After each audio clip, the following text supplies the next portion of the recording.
What's up, everybody? Welcome to episode 41 of Stack Sats or Die Trying. That's right, this is the Dirk Nowitzki episode. This is the Bitcoin Only Show brought to you by the Hood as well as the Black Wealth Rebels. I'm your host as always. My name is Jimmy. And, this is our Bitcoin Only Show. We come on once a week and we talk about Bitcoin. If you are a member of our village, if you've went to blackwealthrebels.com and you've joined our village, salute to you because you're probably watching this early. If you're watching on YouTube, you still appreciate it, and if you listen to the audio, that's also appreciated. Salute to all the supporters, man. A lot of great messages from the last episode. Got some comments. So make sure you always leave comments, do all the YouTubing and stuff, share, like, comment, subscribe. This episode, I want to speak specifically about Bitcoin and it being censorship resistant. Now, I've talked about it in the past, but I want to dig a little bit more into what it means to be censorship resistant, why it's important, and why this is one of the features that give Bitcoin value. You dig what I'm saying? So what inspired this was, I was online doing my thing on social media as I do, double tapping stuff I probably shouldn't be, looking at all kinds of wild stuff I probably shouldn't be, online behavior or whatnot, you know what I mean? Like, nothing illegal, but just little ratchet, little questionable things, but I digress. And I was on, Twitter. I was on X, right? And someone had put this video up about Kanye, and Kanye was talking about how he made some statements online, you guys remember, and within a day, he was unable to use his Apple Pay. He just really couldn't, kind of got debanked, for lack of a better term. Now, I wouldn't say he got officially debanked, but they blocked him from doing certain things. And this is a guy who was supposed to be, at the time, a multi-billionaire. As a matter of fact, let me just show the video real quick so you guys can get an understanding of what it is I'm talking about. I went from being a multi-billionaire to not being able to use my Apple Pay. 4 nights ago, I couldn't use my Apple Pay because somehow Adidas was able to legally go in and freeze my money. And when I see this, I think, well, if this could happen to me, this could happen to other Americans. And for what? This can happen to an American that didn't even steal anything, that didn't even hurt anyone. This could just happen to you for saying the wrong idea out loud, for expressing yourself. So imagine someone being a multi-billionaire and not being able to use their, Apple Pay because of some things they said online. Now, I know a lot of us don't think about this, but this happens all the time. There's an excellent book. It's called Confessions of an Economic Hitman. What does that book have to do with this? It has nothing to do with this, but it gives you a perspective in terms of things that happen in foreign places and all across the world, where we have certain rights and we are able to act accordingly and behave in certain ways within the States. So I should just say the West in general, like, if you're in certain parts of Europe as well, not understanding how people are treated globally. So it kind of gives you that global perspective. Also, the book that I had previously mentioned, Check Your Financial Privilege, the Alex Gladstein book, is also another good read, just to give you perspective on how things are across the world. The great thing about Bitcoin is that it is a global currency. So it's not just a national currency or your local currency, but it is in fact a global currency. And it being a global currency, it helps people all across the world save their energy and their time, right? But this whole idea of being censorship resistant is important because most of the folks in Bitcoin, I'm gonna be completely honest with you, right? Most of the people that I come across who are Bitcoiners, who are into the space, all they care about is the value, right? All they look at is number go up technology. They're looking at the price of Bitcoin day in and day out. And, I've come to the point where I don't even look at the price. Price doesn't concern me. To me, it's the other attributes of Bitcoin that are important, right? I am an investor. So, I own equity in the S&P 500. I own single family real estate. I've talked about this several times on the show, but I need something that's non-correlated to those markets. Now, some will tell you that Bitcoin is still correlated because when the overall market drops, but I think that Bitcoin is still young. It hasn't really reached its, I shouldn't say full potential, but it really hasn't reached a space where it's completely unrelated, but I think it's on its way. And even beyond that, I want to be able to have time and energy that I have full control over, which is why, although I'm not against the ETF, as some Bitcoiners are, some Bitcoiners think like you never should buy the ETF. It's like, it's self-custody. I'm not completely against the ETF because I feel like they have a place in an overall financial plan. But a majority of my stack That's if I had a stack, because I lost it all in a boating accident. But if I had a stack, majority of my stack would be in cold storage in something that I control, something that is in fact censorship resistant. So as a matter of fact, let me just talk a little bit more about being censorship resistant. Got a quick slideshow I want to show you guys, taking it back to the early days of Stack Sat to Die Trying. But it's a reason I'm doing this, because I think this is important to point out. And again, most people on the internet that talk about Bitcoin, all they're going to talk about is the price, why the price is going to go up. And I want you guys to know, first of all, I want you guys to, as I say on every episode, study and do the knowledge.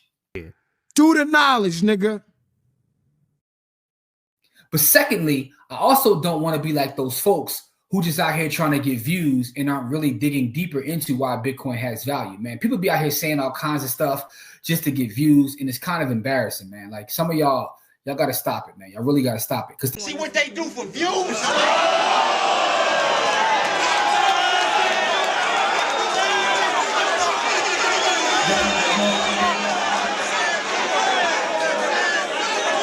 To me, it's not about the views. It's about reaching the right people who are paying attention to what it is I'm saying. So let me share my PowerPoint presentation that I created for you guys. All right, so Bitcoin, a force for censorship resistance, right? So Bitcoin is the first cryptocurrency, but it revolutionizes the financial landscape. So it has unique characteristics, and one being censorship resistant. I think that's very important. So I'm going to just jump into a little bit of what it means to be censorship resistant, why it's important in the future, of this groundbreaking feature. Now, with that being said, you got to understand censorship resistant. What does it mean to be censorship resistant, right? It's the ability of a system to operate without interference from third parties. So in this context, we're talking about Bitcoin, and we're talking about things such as government or big business, right? I can transact, I can exchange value without having the government involved in my business. Now, it's not that I'm trying to do anything nefarious, or I'm trying to duck taxes or duck the government. It's about the fact that I want control. Why should another entity have control over what it is that I do? I'm not doing anything wrong, but the fact of the matter is, if I want to exchange my time and energy for something that I deem valuable, I shouldn't need a third party. I want full control. Also, because I don't trust third parties.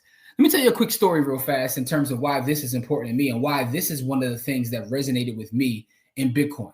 And forgive me if you've already heard this story, but in years past, I had my bank account frozen, right?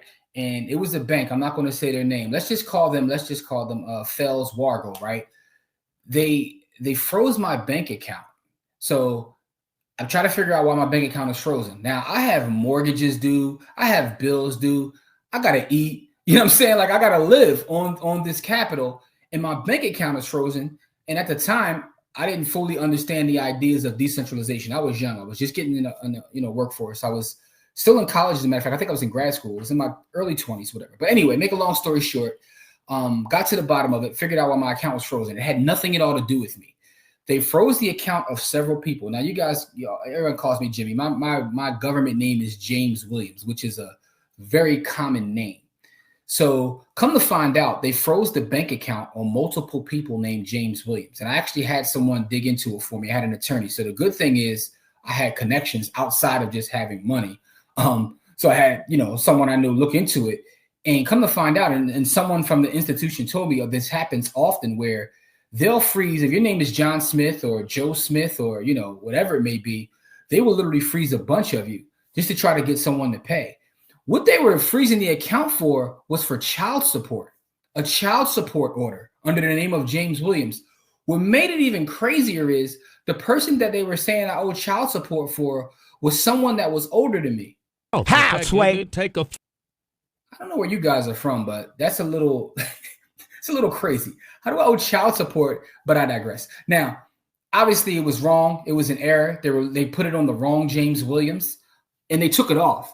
But the fact of the matter is I got lucky because I had the resources, not necessarily from a financial standpoint, but from a connection standpoint, to look into it, get everything taken care of. But that stuck with me for years and years and years. And that was one of the things that, because this happened years ago, that got me into being a gold bug, right? I was already an investor in my early 20s.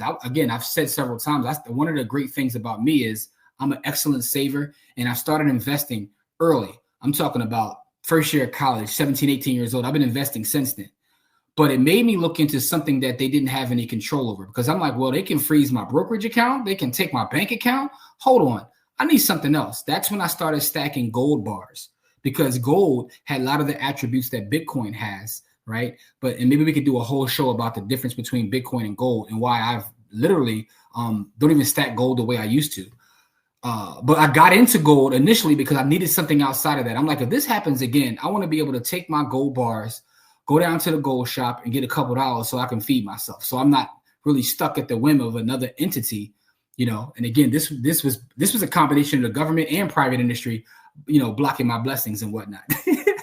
But so I need something that's censorship resistant, that I have full control over, because I do not want them controlling the ability to literally put food on my family. Like you can't have that control over me, right? I can create, investments in money in various ways, but if I'm putting it in a place where someone else has control, that's problematic, right? At the end of the day, Bitcoin gives me ability to save my time and energy. And if I wanted to go this far, I can save it in my head with memorizing 12 words. Now, FOH to you coming and trying to stop what it is I'm doing. So that's the reason why this part of Bitcoin has always resonated with me, and why it's important to point out, outside of just what the number is in terms of what it's worth, right? There's more to Bitcoin than just the value in terms of dollars and cents. It's a lot there. And that's why this show is important, because I'll continue to bring my perspective and just more information. So a key principle in this is censorship resistant decentralization. We talk about censorship resistant. A key principle is decentralization. So decentralization ensures that individuals retain control over their financial transactions and cannot be silenced or restricted by external forces. I remember a couple of years ago, there were those truckers, I believe they were in Canada, and, their bank accounts started getting frozen because I don't even remember the full story, but I do remember the truckers. I forgot what they were doing, striking or something. But the way they were able to get money was through Bitcoin, right? Because their bank accounts were frozen. They were trying to be silenced, but Bitcoin allowed them. And there's several stories, to be honest with you, of people who were standing up to power who've had their bank accounts frozen. So someone can just, with the whim of the women, right, a stroke of a pen, can have your entire bank account frozen, your brokerage account frozen, put a lien on your property. But what they can't do is touch your sats, if you have sats that you've acquired the right way and stored in the right way, right? I'm not going to say all your sats, because what I know to be fact is most of you buy Bitcoin, you leave it right on the exchange that you buy it, which is problematic. I'm talking about taking full control. You know what I mean? Taking full control of your Bitcoin. So this is why this resonates with me. So in the traditional landscape, there's a lot of centralized control. We trust a lot of centralized entities. And I don't think that people really think about how much trust we give on a day in and day out basis, right? Traditional financial systems are controlled by central banks and intermediaries. These institutions can censor transactions or freeze accounts if they deem it necessary, often without transparency or due process. How do I know this to be a fact? The story I just told you, I had no indication that they were going to do this. I got no notification. I got no phone call. I got nothing in the mail. It wasn't until I was in YZER trying to get me a shorty. Shout out to everybody who knows what I'm talking about, because we got people watching all over the world. And some of y'all have never experienced what it means to go to YZER and get a shorty. And I'm not talking about a young lady. I'm talking about a sandwich. So I'm in YZER, you know what I'm saying? I'm trying to get me a shorty, and boom. What? What you mean decline? And then you start feeling embarrassed. You get declined at the you start trying to pull up your accounts like, nah, there's money here. Like, what you mean I'm declined? Because you're a little embarrassed. Like, who likes to be declined at a line? And if you've never been declined at a line, man, God bless you, man. Some of y'all know exactly what it is I'm talking about, but I digress. And I'm like, yo, I got money in the bank, because, if I didn't, I wouldn't be here. Right? I'm not one of these people that cross my fingers and be like, yeah, I'm gonna swipe this card. That's not me. You know what I mean? Again, I'm a good saver. But I know I had money, but I'm like, why is it not going through? So I didn't get any notice. I didn't get any due process. They just said, boom, just like that, because of a letter they got from someone else who was so incompetent. They didn't realize that, yo, you're just signing off on a bunch of James Williams. Anyway, political influence. Governments can exert pressure on financial institutions to censor transactions based on political or ideological reasons, restricting individuals' freedom and economic activity. I don't care what your politics are. As I mentioned in the previous episode, the thing about Bitcoin that I understand, Bitcoin is not only for you, but it's for your enemy, right? Politics is to the point of religion at this point within the United States, maybe the world. I could speak for the US because I'm here. It's religion, right? So no one is objective anymore. No one cares about facts. People only care about feelings. So imagine you having a political opinion, and based upon you expressing said political opinion, you know what I mean? Now your money is frozen. Again, the idea of money being time and energy is important to think about in the context of this video. I work, right, every day, whether that's me selling houses, renting houses, doing my data science. I'm spending time to create value. I'm trying to add value to the world. I get compensated for that. That compensation I want to put to the side and know that it's going to be there. So first of all, I can't even imagine. I heard Jack Mallers, the CEO of Strike, say this, and it kind of made me look at myself. He was like, I'm out here working for something that another man's pressing a button and printing. And I was like, damn. Fact is, I live on a Bitcoin standard now, so that's not me per se. But what he said still resonated with me. But the fact of the matter is, it's my time and energy. I'm giving out value to the world. And now, just because I said something that you disagree with, right, my money can be froze. That is problematic. And again, as you listen to this, as you watch this, and by the way, if you're listening to the audio, I am sharing a PowerPoint presentation, so don't mind. I'm reading a little bit off the PowerPoint presentation, but I just want to make sure that I add value to you guys and kind of show you where my mind is and take the time to kind of like put this slideshow together. So I appreciate if you're watching this, right? It's definitely appreciated. So, you know what I mean? But the thing about it is it's limited transparency when we talk about the traditional landscape, right? So the lack of transparency in these traditional systems allow for censorship to occur behind closed doors. It makes it difficult to challenge or understand the reasons behind it. Again, the reason I keep talking about the fact that I had connections, and what I mean by connections is, I'm not going to lie, I have a dope circle, right? Because my circle is curated. And what I mean by that is, it's not that I pick friends and family based upon people that can do things for me. But as I mature, as I get older, I'm a man of a certain age. I'm in my 40s now.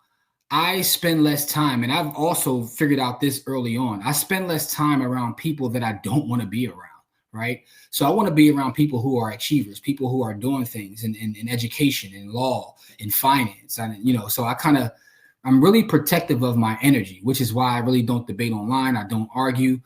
If you see someone that says they hate me, then you probably should think something's wrong with them. I don't do people wrong. I stay out of the way. I stack sats. I read books. You know what I'm saying? And I watch Ratchet TV. Now, with that being said, because of my relationships, I was able to get out of the hole I was in. But what it made me think about is, what if someone doesn't have those relationships? What if someone doesn't have any external resources outside of what was frozen to really attack the system, for lack of a better term? They are in trouble. They are in true trouble, which is why I think that you should think about things now. It kind of reminds me of retirement.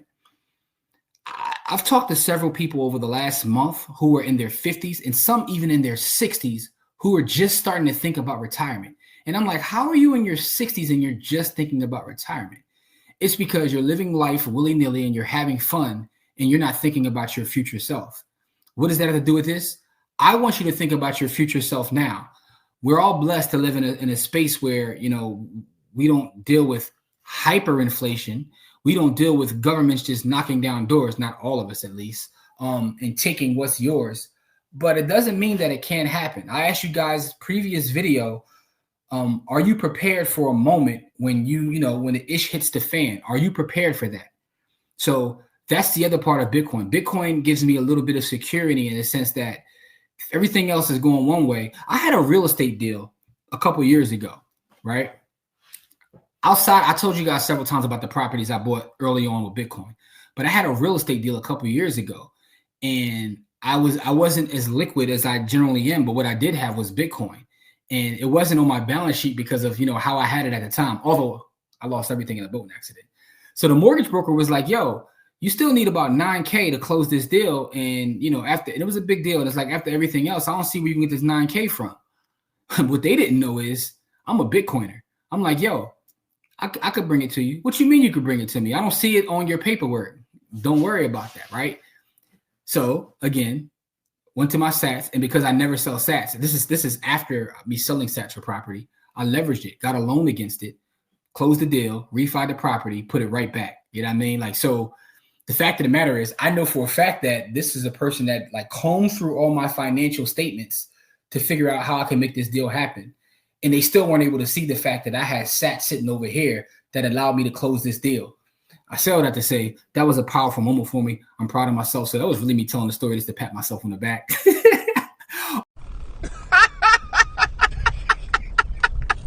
Also to show you that it's important to think about these things before they happen.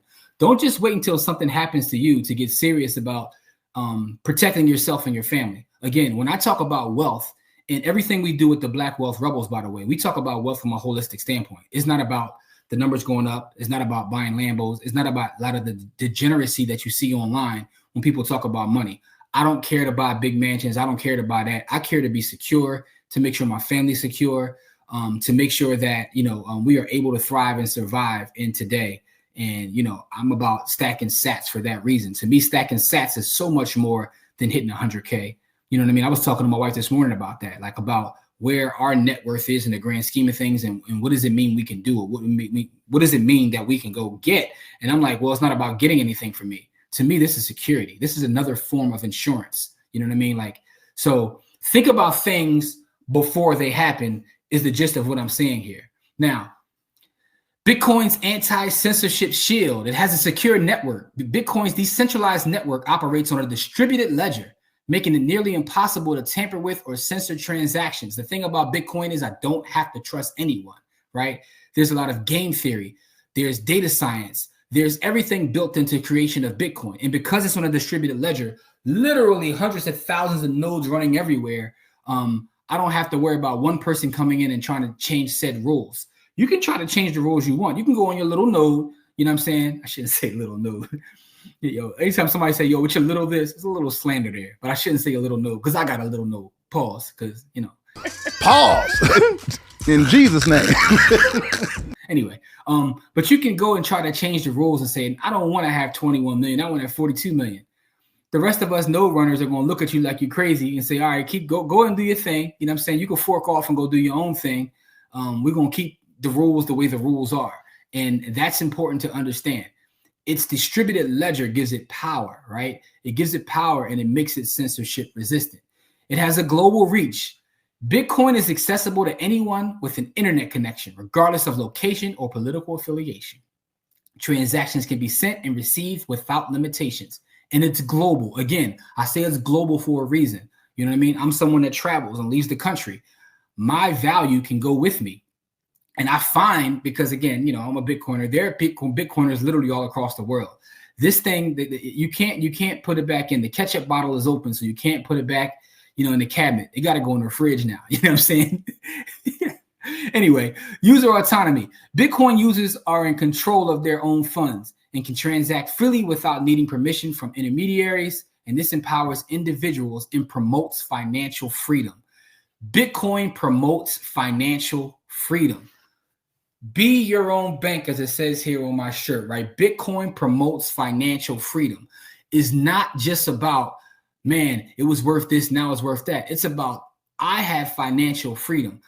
When you get to this level, you really stop caring about the number. Obviously, you want to protect your energy. You don't want it to just like go down completely. But I believe in my heart, and I know that Bitcoin will never go to zero. But what it gives me is freedom away from the system. It gives me freedom away from the system. I'm on my Umar joint. Let me repeat it one more time. It gives me freedom away from the system. Black queens forever, snow bunnies. I'm joking. I'm sorry. Black queens forever, snow bunnies never. I said black queens forever. I digress. Consensus, the foundation of resistance, right? A core element of Bitcoin censorship resistance is its consensus mechanism. This mechanism ensures that all participants in the network agree on the validity of transaction. Again, this goes to running nodes. We have to come to consensus. And if we don't come to consensus, like I said, someone's trying to do something different, FOH, you know what I mean? And it's distributed everywhere, distributed validation. Each node in the Bitcoin network independently verifies transactions, creating a decentralized system that prevents any single entity from manipulating the blockchain. A lot of times I tell people that I run nodes and they say, well, how much money do you make from running a node? Well, I don't make that much money from running a node. I make a little money on the Lightning Network. The point of running a node is that I have a say-so. I am a part of the network. Now, I do mine, which is a little bit separate from node. And maybe in the future, we can do a node versus mining episode to kind of explain the difference between the two. I do both. You know what I'm saying? Who am I to mess tradition up? Cameron voice. I do both full motherfucker tradition up. Anyway, collective agreement. Once a transaction is validated by a majority of nodes, it is added to the blockchain, ensuring that it cannot be reversed or censored. So again, censorship resistant. We come to a collective agreement, it goes on a blockchain, and boom, we off to the races. So these things are important as it pertains to Bitcoin.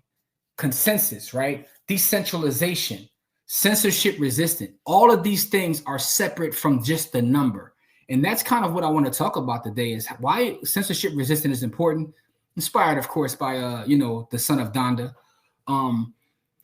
But just that the number is cool. Don't get me wrong. I get excited when we go up. You guys see me on here talking trash. You see me across the internet talking trash, hitting people what I told you so. But to me, it's much deeper than that. Bitcoin, in a lot of ways, and I've seen people say that it's a religion, but it's not a religion. To me, Bitcoin is freedom. And when you truly understand that none of us are free until we're all free, and that just because we are, have the privilege of being in the West, in the United States, right, or in Western Europe, or wherever you may be, doesn't mean that things can't change. I'm one that studies history, right? I study history, so I know that, with the stroke of a pen, someone's life can completely change. I told a story in a previous Friday Live about how years ago I had the idea of running an online casino, right? I was ahead of the curve. I was before DraftKings and all that. I used to have a website. The domain name was uptowngambler.com. I don't even own a domain no more. Somebody probably got it, but it was uptowngambler.com. And I had the idea. I did research. I had the idea, like, this is the early 2000s. I had the idea that it's illegal to have a casino here, but what if the casino was overseas somewhere where it wasn't illegal, and all I had to do was point people there? Could I find someone willing to do that? So I found a company willing to do that, cut a deal, and my job was just marketing the domain name. I did a great job. I was early into internet marketing. I was a student of I don't even know if this guy's still around, a student of a guy named Dagan Smith. Shout out to Dagan Smith if you're somewhere out there. But I learned a lot about internet marketing from Dagan Smith. And my idea was, I'm going to run a casino. So had Uptown Gambler. I pushed all kinds of traffic to Uptown Gambler. I had T-shirts printed out where I had family and friends wearing Uptown Gambler T-shirts, hats, merch. I did the whole nine. I was making tons of money. During the football season is when I made the most money. I was making anywhere on a low end 1,000 up to about 5,000 every weekend, people betting. And with the stroke of a pen, George W. Bush, shout out to you, George W. Bush, if you ever see this, but it was you. You did it. You did it. At the time, there was a lot of hearings and things about college students getting addicted to gambling or what have you. So, which is funny now in 2024, because now every commercial, everything's sponsored by some sort of gambling company. So I guess everybody did a 180. With the stroke of a pen, George W. Bush made my kind of setup illegal, made it illegal. And boom, I went to my website, the whole thing was knocked down. So I went from this side income that I had, a couple grand every week, to like literally zero. Good thing is, I didn't necessarily need that. Not trying to brag or anything. It's just the fact that that was just a little side hustle I thought of. I'm always out here coming with little side hustles, but I will never forget that, because what it taught me the value of understanding politics, because I had no idea this was coming down the pike. And allegedly, after it happened, they had allegedly been talking about doing this for a while. I had no idea because I wasn't paying attention. So it taught me to pay attention. If you want to operate in business and finance, you have to pay attention to what's going on around you. That's the one part. So it made me become more aware. And it also taught me that politicians have the ability, with the stroke of a pen, to literally change someone's life. I say this because, again, getting back to being censorship resistant, don't wait till a politician gets in office. And I'm not trying to play the boogeyman and say this person's coming in to do this or that person's coming to do that. I don't trust any of them, right? Because, again, what I understand is human nature. In the words of my brother Corey, man, people are going to people.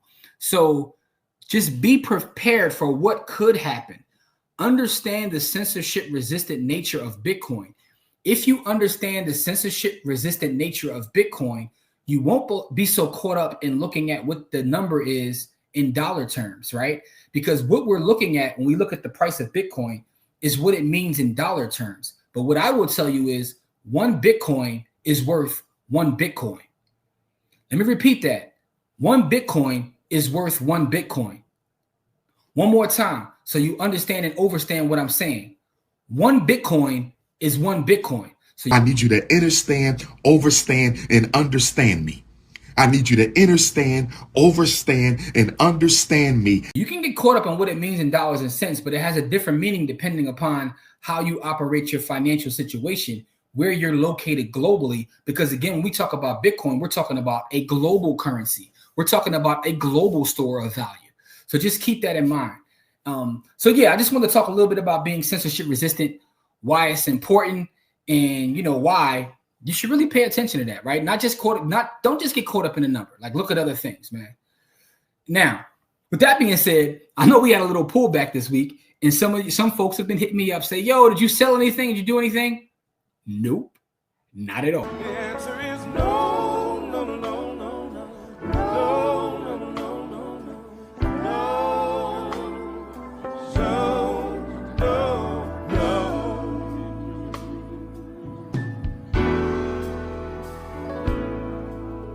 Also, if this drop bothers you, by the way, we went from like a little over a bean down to like 90-something thousand. If this drop bothers you, maybe you should be doing something else. Maybe Bitcoin isn't for you. Like, maybe this just like, this isn't your thing. Like, because some of y'all, listen, man, pause, but some of y'all just too soft, man. Like, y'all gotta, like, get tougher, man. What we talking about out here, man? We seen huge drops in the past. This is where the Bitcoiners actually earn the value they get. We all like, man, you just got in early. No, we earned this because we able to withstand this stuff and laugh at it.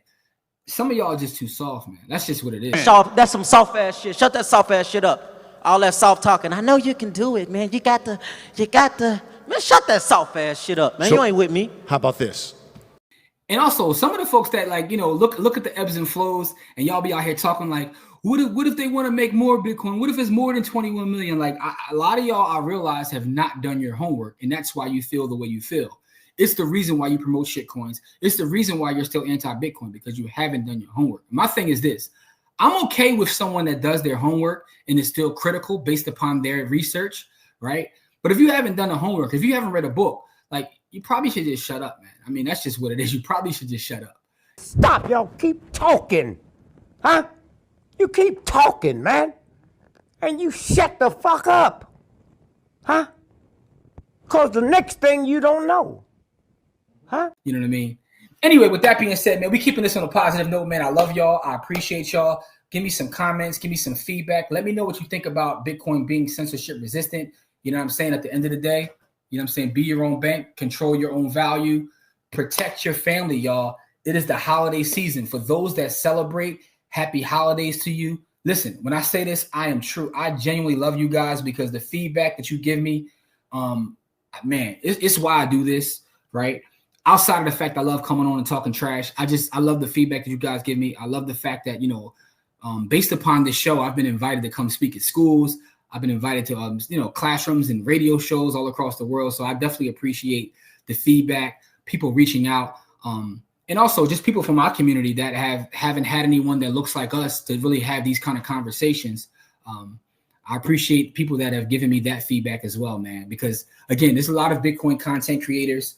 All of them don't have my experience. And shout out to all you, man, because all of you not only just helped me in my journey, but you guys are doing God's work, man. So I appreciate it. And if you do celebrate, be safe out there. Enjoy time with your family. If you don't celebrate, still enjoy time with your family, man. That's what the holidays are for me.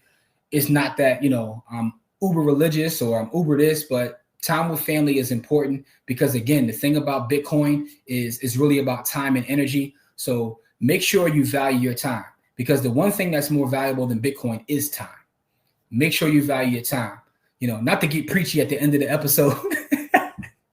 You know what I'm saying? But I definitely do love y'all. I'll be back next week with another episode of Stack Sats and Die Trying. Make sure to go to blackwealthrebels.com and join our village. We have multiple tiers. There's free tiers. There's paid tiers. For those in the paid tiers, you're getting extra classes, whether that be in Bitcoin, stock options, real estate. For those that are in the free tier, you'll still get access to a little bit more, content, but you ain't going to get what the paid folks going to get. I'm just keeping it a buck with you. And even our paid tiers, our most popular tier is about $14 a month. $14 a month.